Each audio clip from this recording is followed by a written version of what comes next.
അയാനക്കുട്ടിക്ക് ഒരു ചെരുപ്പ് വാങ്ങാൻ വേണ്ടിയിട്ട് ഇറങ്ങിയതാണ് കേട്ടോ. നമ്മൾ ഹോട്ടലിൻ്റെ മുന്നിലെത്തിയപ്പോൾ അയാനക്കുട്ടി പറഞ്ഞു, ഉപ്പിച്ചി പൊറാട്ടൻ്റെ മണം വരുന്നു, പൊറാട്ട വാങ്ങിത്തരുമെന്ന്. അങ്ങനെയൊക്കെ ചോദിച്ചു കഴിഞ്ഞാൽ പിന്നെ എങ്ങനെയാണ് വാങ്ങിക്കൊടുക്കാണ്ടിരിക്കുക. അപ്പോൾ അതാ നമ്മളൊരു ഹോട്ടലിൽ കയറിയിട്ടുണ്ട്. ഇനിയിപ്പോൾ ഫുഡിന് വേണ്ടിയിട്ട് വെയിറ്റ് ചെയ്ത് നിൽക്കാം കേട്ടോ. ഫോട്ടോ എടുക്കാമെന്ന് വിചാരിച്ചിട്ടാണ് കേട്ടോ കഴക്കു കട്ട പോസ്റ്റ് ഇട്ട് നിൽക്കുന്നത്. വീഡിയോ ആണെന്ന് പറഞ്ഞപ്പോൾ ചിരിക്കുകയാണ്. അപ്പോൾ അതാ നമ്മൾ പൊറോട്ടയും ബീഫും ആണ് കേട്ടോ ഓർഡർ ചെയ്തിട്ടുണ്ടായിരുന്നത്. മലയാളികളുടെ വികാരം എന്ന് പറയില്ലേ, അപ്പോൾ അങ്ങനെ ഇതാ പൊറോട്ടയിലേക്ക് ബീഫൊക്കെ ഇങ്ങനെ കോരിയിട്ട്, സത്യം പറഞ്ഞു കഴിഞ്ഞാൽ ഇത് വല്ലാത്തൊരു വികാരം തന്നെയാണല്ലേ. എനിക്ക് ഈ ബീഫ് പൊതുവേ ചിക്കൻ്റെ അത്ര ഇഷ്ടമല്ലാത്തൊരു സാധനമാണ്, കഴിക്കൂല എന്നല്ല കേട്ടോ.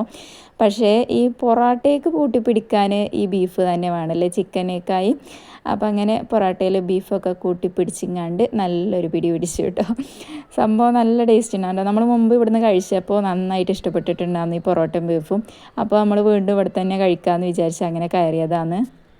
അപ്പോൾ അയാനക്കുട്ടി ഇപ്പച്ചി എങ്ങനെ കഴിക്കാമെന്ന് ഞാൻ കാണിച്ചു തരാമെന്ന് പറഞ്ഞു. ഓളും പൊറോട്ടേൻ്റെ ഒരു പിച്ചെടുത്ത് ബീഫിൽ ചുരുട്ടി പിടിച്ച് വായിക്ക് ഇട്ടുങ്ങാണ്ട് കാണിച്ചു കൊടുക്കുകയാണ് കേട്ടോ. ഇങ്ങനെയാണ് കഴിക്കപ്പച്ചി എന്ന് പറഞ്ഞിട്ട്. അപ്പോൾ ഇനി ഇപ്പച്ചി കാണിച്ചായിട്ട് പറഞ്ഞപ്പോൾ കോൾക്കും കാണിച്ചു കൊടുത്തതാണ്.